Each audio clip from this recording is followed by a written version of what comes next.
ఆంధ్రప్రభ దినపత్రికలో స్టాఫ్ జిల్లా మండలాల వారీగా రిపోర్టర్స్ కావలెను మరియు మీ వ్యాపార అభివృద్ధి ప్రకటనల కోసం సంప్రదించండి।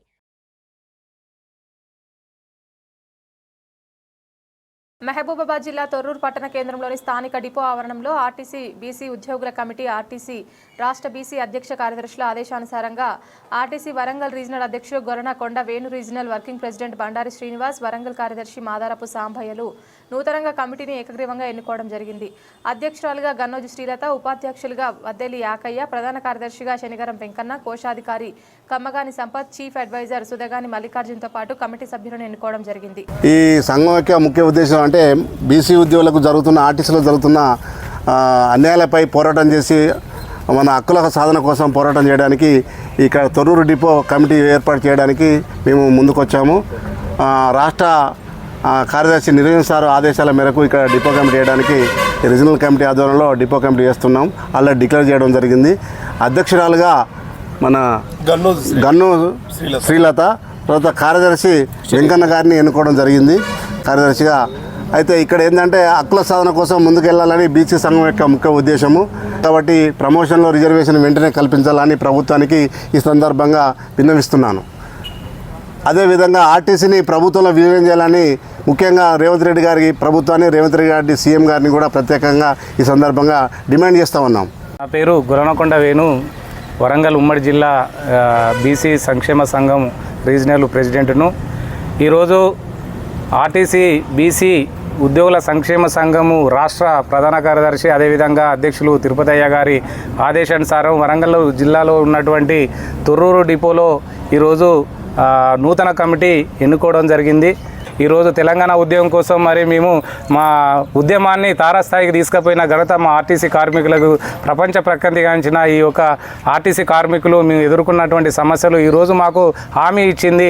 మీరు ఏదైతే కాంగ్రెస్ మేనిఫెస్టోలో పెట్టినటువంటి ఆర్టీసీని ప్రభుత్వంలో విలీనం చేయాలి, అపాయింటెడ్ సమస్యలు ఏదైనా చిన్న చిన్న సమస్యలు కూడా పరిష్కరించాలి, అదేవిధంగా దీర్ఘకాలికంగా మరో ముందు రోజులల్లా ఈ ఆర్టీసీకి ఒక 100 సంవత్సరాలు నిండుతానే మా బతుకులు బాగుపడాలనే ఉద్దేశంతో మేము పోరాటం చేస్తాము। మాకు సహకరించవలసిందిగా ముఖ్యమంత్రి రేవంత్ రెడ్డి గారికి విజ్ఞప్తి చేస్తున్నారు। ఎండీ గారు కూడా బాధ్యతలు అంటే మేనేజింగ్ డైరెక్టర్గా బాధ్యతలు స్వీకరించారు బస్ భవన్లో। అప్పటి నుంచి వినూత్నమైనటువంటి కార్యక్రమాలు చేస్తాను, ప్రయాణికుల మన్నలను పొందుతాను। మేము బిడ్డలమే, మాకు 2 PRCలు రావాలి, ఏ రోజుకు ఆ రోజు అన్నం తింటేనే మనిషి ఆరోగ్యంగా ఉంటాడు। ఇప్పటికీ పెండింగ్లా 2021-25 PRCలు కూడా ఉన్నాయి। ప్రభుత్వ ఉద్యోగుల కన్నా ఈరోజు 18% డిఫరెన్స్ ఉన్నారు ప్రభుత్వ ఉద్యోగుల కన్నా ఆర్టీసీ కార్మికులు। దాని గతంలో 30% ఇచ్చిళ్ళు, దానికి యాడ్ చేసి 18 ప్లస్ 30 ప్లస్ 48 PRC చేయాలి। చేస్తేనే మేము ప్రభుత్వ ఉద్యోగులుగా ఈక్వల్గా జీతభత్యాలు వస్తాయి మాకు, వాళ్ళలాగా మీరు ఇస్తామని అన్నారు। అది కూడా ఈరోజు కష్టపడతానో మీరు గుర్తించాలి। కమిటీ ద్వారా రీజనల్ కమిటీ ద్వారా ఈరోజు నన్ను తొర్రూరు డిపోలో ప్రెసిడెంట్గా ఎన్నుకున్నారు। వాళ్ళ సూచనలు మేరకు నేను మా తొర్రూరు డిపోలో కార్మికులకు నా సాయశక్తుల సేవను అందిస్తానని చెప్తున్నాను। ఉద్యోగపరంగా మేము చాలా ఇబ్బంది పడుతున్నాం సార్, దానితోటి నా తోటి కార్మికులకు నా సాయశక్తుల నేను సహాయం చేస్తాను। కృషి సూచన వాళ్ళ రీజనల్ కమిటీ సూచన మేరకు వాళ్ళకి ఏ విధమైన సహాయ సహకారాలు అన్ని తీరులా అందిస్తానని చెప్తాను। నీర వెంకన్న డ్రైవరు, తొర్రూరు డిపోలో బీసీ సంఘానికి నన్ను సెక్రటరీగా ఎన్నుకున్నారు। నా సహాయశక్తుల మన తొర్రూరు డిపోలో ఉన్న బీసీ సంఘాన్ని అందరికీ ఏ ఆపద వచ్చినా రాత్రి అండ్ పగలు నాకు తేడా లేకుండా ఎప్పుడైనా వాళ్ళకి సేవ చేయడానికి సిద్ధంగా ఉన్నాను। ఏ కష్టం వచ్చినా కూడా నేను ముందుండి నడిపిస్తానని ఈ మీడియా ముఖంగా నేను తెలియవస్తున్నాను। మరి టీఎస్ఆర్టీసీ తొర్రూరు డిపోలో బీసీ సంక్షేమ సంఘం తొర్రూరు డిపో కమిటీని ఎన్నుకోవడం జరిగింది।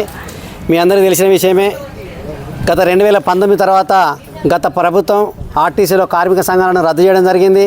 అప్పటి నుండి కార్మికులు ఎవరి సమస్య ఉన్నా ఎవరికి చెప్పాలో దిక్కుతోచక ఎవరి సమస్యల మీద వారే ఇండివిజువల్గా మరి యాజమాన్యం దగ్గర పోయి వాళ్ళ సమస్యలను వాళ్ళు పరిష్కరించడంలో కొద్దిగా ఇబ్బంది పడుతూ ఉన్నారు। దీన్ని దృష్టిలో పెట్టుకొని మనకు కూడా మరి ఆర్టీసీలో ఉన్న 65% మంది బీసీ ఉద్యోగులు మనం ఒక్కటి కావాలి, ఒక తాటి మీద ఉండాలనే కాన్సెప్ట్ తోటి మరి ఇంతకంటే ముందే గతంలో మాకు రాష్ట్ర కమిటీ ఉండేది, కాకపోతే ఈ మధ్యకాలంలో కొద్దిగా స్తబ్దతగా ఉండిపోయింది। మళ్ళీ దాన్ని పునరావృతం గావించి మళ్ళీ కమిటీ ఏర్పడి మరి అన్ని డిపోలలో కూడా నూతన కమిటీలు ఏర్పడి తొర్రూరు డిపోలో ఈరోజు నూతన కమిటీ ఏర్పాటు చేసుకోవడం జరిగింది. మా సమస్యల మీద బీసీ ఉద్యోగులకి ఏ కష్టం వచ్చినా నష్టం వచ్చినా మరి మా సంఘం తరపున బీసీ ఉద్యోగుల సంఘం తరపున మా అధ్యక్షులు కార్యదర్శి గారు వెన్నంటి నేను ఉండి వారికి సూచనలు సలహాలు ఇస్తూ మా యొక్క సమస్యలను పరిష్కరించుకోవడానికి ముందుకు పోతామని చెప్పి తెలియజేసుకుంటూ నన్ను చీఫ్ ఎడిటర్గా ఎన్నుకున్నందుకు మా తొర్రూరు డిపోల కార్మికులందరికీ కృతజ్ఞతలు తెలియజేసుకుంటున్నాను. Triveda Web Solutions, SEO, social media, paid ads, website design and branding, all in one place.